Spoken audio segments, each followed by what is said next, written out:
유튜브 채널 어린이 친구들 안녕하세요. 해피 미어캣 삐캣 목사님이에요. 안녕하세요, 목사님. 오늘은 우리 친구들에게 한 인물에 대해서 이야기하려고 합니다. 바로 유대 총독 빌라도입니다. 빌라도라고요? 어디서 많이 들어본 이름인데요. 목사님, 빌라도는 어떤 사람이었어요? 너무 궁금해요.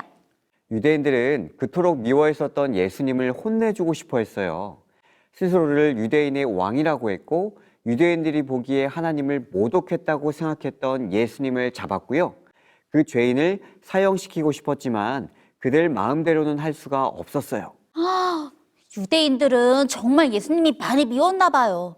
그런데 목사님, 예수님이 그렇게 미웠다면 유대인들은 왜 예수님을 하루빨리 잡아서 없애지 않고 오랜 시간 동안 기다렸던 거예요? 어떤 이유가 있었을까요? 그건 바로 당시는 유대가 로마 제국에 속한 땅이었기 때문에 그래요. 그렇기 때문에 유대인들 마음대로 죄인을 사형시킬 수가 없었고요. 로마 정부의 허락을 받아야 할 수가 있었습니다. 유대 종교 지도자들은 총독 빌라도가 종교적인 죄에는 관심이 없다는 사실을 알고 예수님을 로마의 반기를 든 반역자로 고발을 하는 것이죠. 네? 하지만 예수님은 로마의 반기를 드신 적이 없잖아요. 없는 죄를 만들어서 고발하는 건 정말 나쁜 행동 아닌가요? 하나님을 믿는다는 사람들이 그런 끔찍한 일을 했다니 정말 믿을 수가 없네요. 그렇게 유대 총독 빌라도는 고발당한 예수님을 신문하게 되었는데요.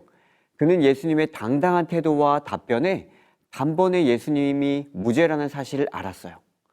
그러나 유대인들은 너무 간절하게 또 강하게 예수님을 십자가에 못 박아야 한다고 외치는 바람에 빌라도는 예수님을 풀어주지 못합니다. 예수님이 죄가 없는 것을 알면서도 유대인의 눈치를 보는 것이죠.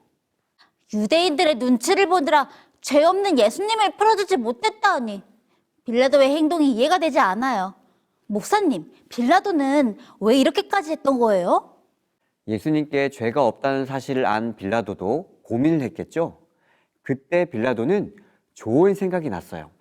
마침 6월절에는 총독이 죄수 한 명을 풀어주는 것이 전통으로 되어 있었습니다. 그래서 빌라도는 이것을 이용해서 예수님을 풀어주려고 해요. 빌라도는 예수님과 바라바를 함께 세워두었습니다.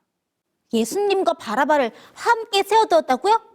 목사님, 빌라도가 예수님과 함께 세운 바라바는 어떤 사람이었어요? 어떤 사람이었길래 빌라도는 바라바를 통해서 예수님을 풀어주려고 했던 거예요?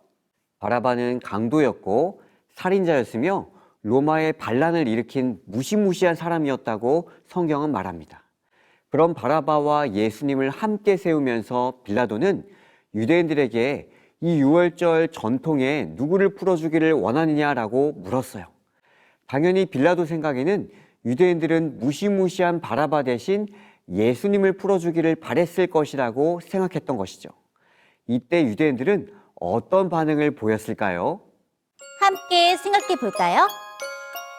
6월절 전통으로 고발당한 예수님을 풀어주고자 한 빌라도. 이때 유대인들은 어떤 반응을 보였을까요? 힌트, 마태복음 27장 22절을 읽어보세요. 정답! 그들이 다 이르되 십자가에 못 박혀야 하겠나이다. 바라바는 무시무시했지만 예수님은 너무 부드러우셨어요. 바라바는 칼로 사람들을 다치게 했던 사람이지만 예수님은 너희가 서로 사랑하라 라고 말씀하셨죠. 그러나 유대인들은 예수님 대신 바라바를 풀어주기를 원했고 예수님을 십자가에 못 박으라고 소리쳤습니다. 그런데 빌라도가 재판을 하는 도중에 하나의 쪽지가 전달됩니다. 빌라도의 아내가 보낸 것이죠. 다 함께 마태복음 27장 19절을 읽어볼까요? 시작. 저 옳은 사람에게 아무 상관도 하지 마옵소서. 오늘 꿈에 내가 그 사람으로 인하여 애를 많이 태웠나이다 하더라.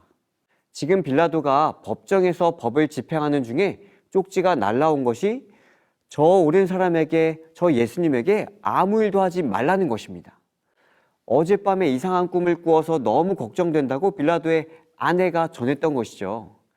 빌라도는 예수님께 죄가 없다는 것을 알았지만 그럼에도 불구하고 만약 유대인들이 원하는 대로 해주지 않으면 문제가 커지고 그러면 자신의 총독 자리를 지키지 못할 수도 있다는 두려움이 있었던 것이죠.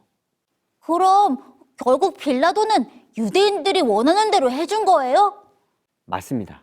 빌라도는 예수님을 십자가에 못 박히도록 내어줍니다. 그렇다면 친구들, 빌라도가 예수님을 십자가로 내몰면서 했던 말이 무엇이었을까요? 마태복음 27장 24절에 그 말이 나와 있어요. 함께 읽어볼까요? 시작! 빌라도가 물을 가져다가 무리 앞에서 손을 씻으며 이르되 이 사람의 피에 대하여 나는 무죄하니 너희가 당하라. 나는 예수가 십자가에 달려 죽는 것에 대하여 책임이 없다는 것이죠. 너희가 그토록 원했으니 너희들의 책임이라는 거예요.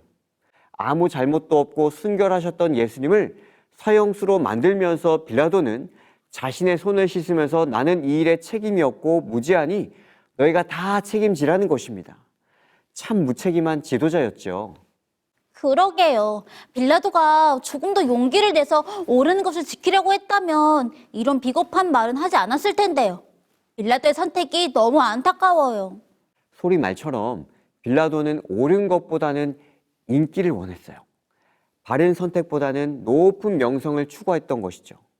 빌라도는 자신의 이름과 권력을 지키기 위해 유대인들의 요구를 들어주었고 결국 예수님을 희생시켰습니다. 예수님은 결국 군병들에게 잡혀서 채찍에 맞으셨고 십자가에 못 박히고 고통 중에 돌아가셨어요. 죄가 없으셨던 예수님이 십자가에 달리셨다니. 예수님을 못 박으라고 소리치는 사람들을 보았을 때 예수님의 마음은 어떠셨을까요? 만약 소리가 그 자리에 있었다면 소리치는 사람들이 너무너무 원망스럽고 미웠을 것 같아요. 과연 그랬을까요? 친구들, 예수님께서는 십자가 위에서 자신에게 못 박고 욕하고 소리치는 사람들을 향해 뭐라고 말씀하셨을까요? 누가복음 23장 34절에 나와 있습니다. 다 함께 읽어볼게요. 시작! 예수께서 이르시되 아버지 저들을 사하여 주옵소서. 자기들이 하는 것을 알지 못함이니이다. 예수님께서 이 땅에 오신 이유는 무죄하시지만 십자가에 달려 죽으신 그 이유는 죄인들의 죄를 대신하여 그 죄값을 치르기 위함이었어요. 빌라도와 예수님은 전혀 다른 삶을 사셨고 전혀 다른 모습을 보여주셨어요. 두 사람의 선택 또한 전혀 달랐습니다. 빌라도는 더 높은 지위와 욕망을 위해 진리를 거절합니다. 그러나 예수님은 하늘의 영광을 버리시고 이 땅에 종으로 오신 것이죠. 빌라도는 무죄하신 예수님을 알고서도 그분을 십자가의 죽음으로 내몰았지만 예수님은 죄인을 위해 끝까지 섬기시다가 결국 십자가에 달리셨어요. 전혀 다른 선택을 한 빌라도와 예수님의 모습을 보면서 소리도 많은 생각을 하게 되네요. 이제부터 소리 자신만을 위한 선택이 아니라 예수님처럼 다른 사람을 섬기는 사랑의 선택을 하고 싶어요. 로마서 5장 8절에 다음과 같은 말씀이 있습니다. 우리가 아직 죄인 되었을 때에 그리스도께서 우리를 위하여 죽으심으로 하나님께서 우리에 대한 자기의 사랑을 확증하셨느니라. 우리를 죽기까지 사랑하신 예수님의 사랑이라니. 그리고 아들을 내어주실 만큼 우리를 사랑하신 하나님의 사랑이라니. 목사님, 소리는 너무나 큰 사랑에 너무나 감사한 마음이 드네요. 정말 그렇죠. 이렇게 예수님의 십자가 희생의 선택은 우리에게 하나님의 놀라운 사랑을 보여줍니다. 그래서 우리가 너무나 귀하고 사랑스러운 존재라는 사실을 예수님은 그분의 십자가를 통하여 알려주시는 것이죠. 친구들, 목사님이 연극 배우였던 부스 형제의 이야기를 들려줄게요. 형인 에드윈 부스는 1800년대 아주 유명한 연극 배우였어요. 그의 동생 존 부스도 연극 배우였는데 존 부스는 당시 미국의 남북전쟁 직후로 북부에 패했던 남부 출신으로 당시 대통령 링컨에게 아주 강한 분노를 가진 사람이었어요. 아, 소리도 들어본 적 있어요. 미국도 우리나라처럼 남과 북으로 나뉘어 싸운 적이 있다고요. 아무래도 존 부스는 남부 사람이니까 북부를 승리로 이끈 링컨 대통령이 미울 수도 있겠네요. 남북전쟁이 끝난 지 불과 5일 후에 1865년 4월 14일 존 부스는 한 극장으로 몰래 숨어 들어가 아브라함 링컨의 머리에 권총을 쏘았습니다. 링컨은 다음 날 아침에 숨을 거두었어요. 네? 그렇다고 사람을 죽이다니. 분노에 휩싸여 어리석은 선택을 한 존 부스가 너무 안타까워요. 그런데 이런 일이 있기 1년 전인 1864년 초에 형인 에드윈 부스가 한 기차역에서 기차를 기다리고 있었는데 한 젊은 청년이 사람들에게 떠밀려서 기찻길 아래로 떨어졌어요. 이것을 발견한 에드윈 부스는 기차가 오기 직전 즉시로 내려가서 그 사람을 붙잡아 끌어올려서 살려냈습니다. 살아난 청년은 자기를 구해준 사람이 유명한 영국 배우 에드윈 부스였기 때문에 단번에 알아보았지만 에드윈 부스는 그 청년이 누구인지 몰랐어요.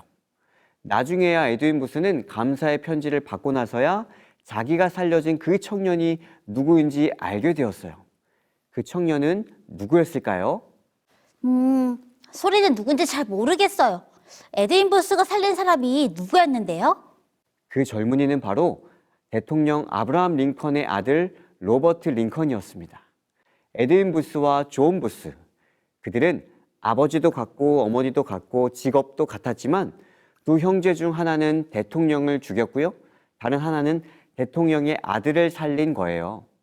한 사람은 생명을 살렸고 한 사람은 생명을 죽였습니다. 오늘 말씀에서 들었던 빌라도와 예수님처럼 부스 형제도 정반대 선택을 하고 말한대요. 존 부스도 형처럼 생명을 구하는 사랑의 마음이 있었다면 옳은 선택을 할 수도 있었을 텐데요. 정말 안타까워요.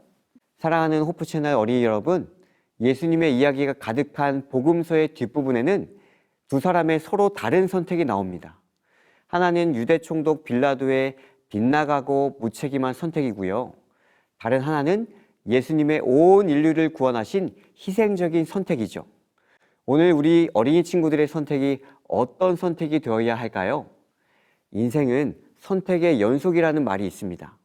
무엇을 선택하느냐에 따라 우리의 인생이 결정되는 것이죠. 우리 친구들도 빌라도처럼 생명을 죽이는 선택이 아니라 예수님처럼 생명을 살리고 생명을 구원하는 선택을 하게 되기를 바라면서 말씀을 마치겠습니다. 안녕. 사랑하는 하나님, 사랑하는 하나님, 저희들의 선택이 저희들의 선택이 예수님처럼 생명을 살리고 구원하는 예수님처럼 생명을 살리고 구원하는 바른 선택을 하게 해주세요. 바른 선택을 하게 해주세요. 예수님 이름으로 기도드립니다. 예수님 이름으로 기도드립니다. 아멘.